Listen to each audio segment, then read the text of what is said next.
कई बिल्डिंग आज भूकंप में जमींदोज हो गई, पूरी तरह ढह गई। यहां तक कि म्यांमार का एवा ब्रिज, जो उसकी पहचान होता था, वो भी भूकंप के आगे धराशायी हो गया।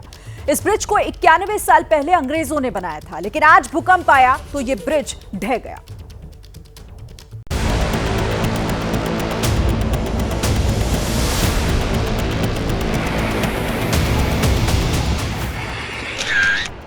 बिल्डिंग धराशायी,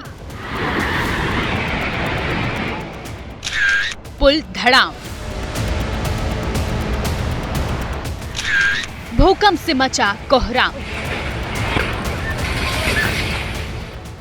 म्यांमार में आए शक्तिशाली भूकंप ने बेहिसाब तबाही मचाई है, लेकिन सबसे ज्यादा नुकसान म्यांमार के इस एवा ब्रिज को हुआ, जो कभी म्यांमार की शान होता था।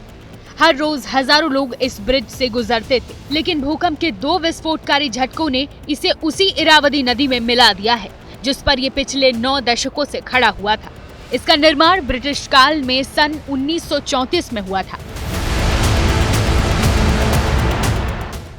टीवी स्क्रीन पर 2 तस्वीरें हैं, एक भूकंप से पहले की जब एवा ब्रिज शान से खड़ा हुआ था, और दूसरी भूकंप के बाद की जिसमें एवा ब्रिज ढह गया है।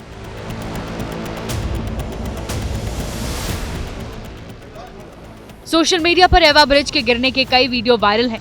तस्वीरों में देख सकते हैं कि पुल के कई पिलर गिर गए हैं। इस पुल की लंबाई करीब 1200 मीटर थी, जो सागाइंग और एवा क्षेत्रों को आपस में जोड़ता था। ये म्यांमार के आर्थिक और सामरिक नेटवर्क का एक अभिन्न अंग था। इसका इस्तेमाल सड़क और रेल दोनों के लिए होता था। इसका डिजाइन नदी के गहरे और तेज बहाव को झेलने के लिए बनाया गया था, लेकिन भूकंप के झटके नहीं झेल पाया, और जैसे ही भूकंप आया, ब्रिज का एक बड़ा हिस्सा ढह गया।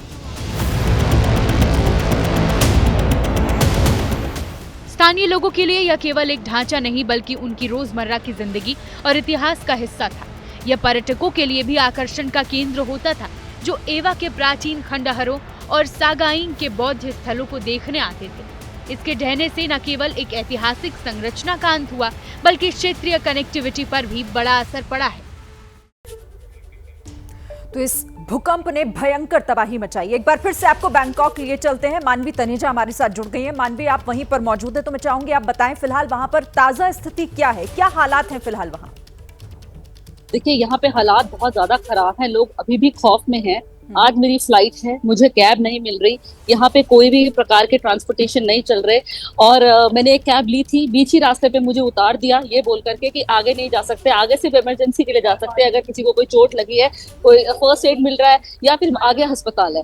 तो बहुत इस वक्त बुरी हालत है। आप देख लीजिए, मैं आपको कुछ तस्वीरें भी दिखा देती हूँ, कैसे लोग इस वक्त सड़कों पे हैं। इस वक्त लोग सड़कों पे हैं, कोई अपने घर नहीं जा रहा, कोई अपने होटल नहीं जा रहा, सारे ऑफिस बंद हैं, सारे फूड कोर्ट बंद हैं, और मैं इस वक्त इतना ज्यादा डरी हुई हूँ कि मुझे पता नहीं कि मैं घर भी पहुंच पाऊंगी कि नहीं पहुंच पाऊंगी। यहाँ पे कोई ट्रांसपोर्टेशन नहीं है, फ्लाइट की इंक्वायरी नहीं हो पा रही। मैंने एयरलाइंस को कॉल करा, पर एयरलाइंस कोई फोन नहीं उठा रहा। कोई इस वक्त मतलब क्योंकि इस वक्त माहौल ऐसा है कि मदद नहीं मिल पा रही, लेकिन इस वक्त हालात बहुत खराब है। सुबह से कुछ खाया नहीं है, क्योंकि फूड कोर्ट वगैरह सब बंद है। बस मैं घर जाना चाहती हूँ, बस मैं यही चाहती हूँ कि मैं घर सही सलामत पहुंच जाऊँ, क्योंकि सुबह से बहुत डरा हुआ माहौल है।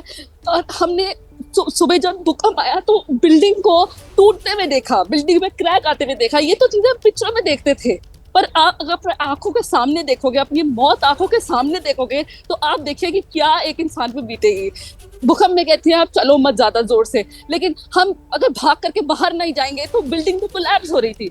तो कहीं ना कहीं अभी भी डर अंदर है। बस इस वक्त अगर कुछ चाहिए तो घर चाहिए, कि घर चले जाए, हम किसी तरीके से सेफ तरीके से घर पहुंच जाए।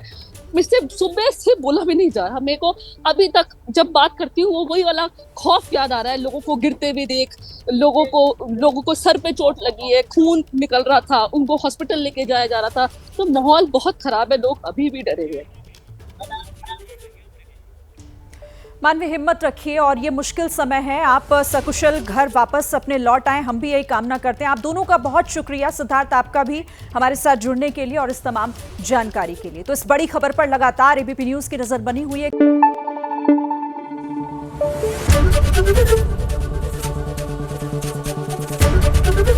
एबीपी न्यूज आपको रखे आगे।